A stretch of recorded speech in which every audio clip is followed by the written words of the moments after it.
સુરતના વેસુમાં લક્ઝુરિયસ ફ્લેટમાં આગ તો હેપી એક્સલેન્સિયાના 7 માળે લાગેલી આગ 3 માળ સુધી ફેલાઈ, હર્ષસંઘવી ઘટના સ્થળે. સુરત શહેરમાં ફરીથી આગ લાગવાની ઘટના ઘટી છે. શહેરના વેસુ વિસ્તારમાં આવેલા હેપી એન્કલેવના 7મા માળે આગ લાગી હતી. આગ 3 માળ સુધી પ્રસરી જતા અફરાતફરીનો માહોલ સર્જાયો. હાલ ફાયરની ટીમ ઘટના સ્થળે પહોંચી આગ ઉપર કાબુ મેળવવાનો પ્રયાસ હાથ ધરવામાં આવ્યો હતો. હવે આ કરોડોના ફ્લેટમાં શું ફાયર સેફટીના સાધનોનો અભાવ હતો કે આગ આટલી બધી પ્રસરી ગઈ, એક મોટો સવાલ છે.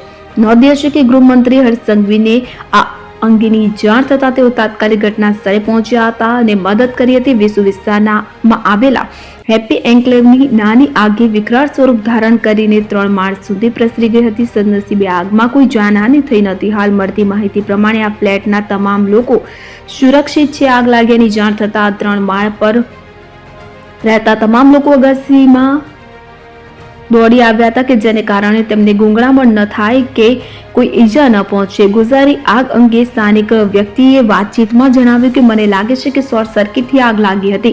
આગ લાગી ત્યારે બધા નીચે ઉતરી ગયા. આપણા ગૃહ રાજ્યમંત્રી હર્ષસંઘવીએ તાત્કાલિક અહીં આવી ગયા હતા અને તેમણે ફાયર વિભાગને કોલ કરી તાત્કાલિક એક્શન લીધું હતું.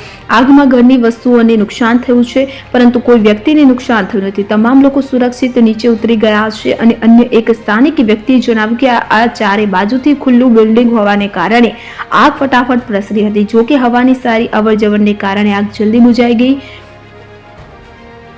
આટલી મોટી આગમાં કોઈ જાનહાનિ થઈ નથી તે ખૂબ જ સારી વાત છે. શહેરના મેયર દક્ષેશ મેવાણીએ આ અંગે પ્રતિક્રિયા આપી છે. મીડિયા સાથે વાતચીતમાં જણાવ્યું કે આ એન્કલેવમાં લાગેલી આગ સંપૂર્ણ કાબૂમાં છે. આગમાં કોઈ જાનહાનિ થઈ નથી.